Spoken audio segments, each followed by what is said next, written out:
আরে আমরা বলি আমাদের জাতির পিতা ইব্রাহিম আলাইহিস সালাম। বেটা তুমি ইব্রাহিম আলাইহিস সালামের জীবনী পড়ে দেখো। ইব্রাহিম আলাইহিস সালাম মূর্তি ভেঙে চুরমার করেছিলেন মুক্তি দেখার জন্য, মূর্তি পাহারা দেওয়ার জন্য, মূর্তি পূজা যারা করে তাদেরকে শুভেচ্ছা দেওয়ার জন্য।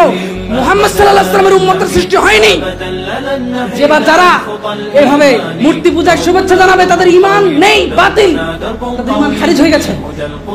আপনি চিন্তা করুন, আপনার কাছে হয়তো জিনিসটা কঠোর লাগবে, এত কঠোর কথা।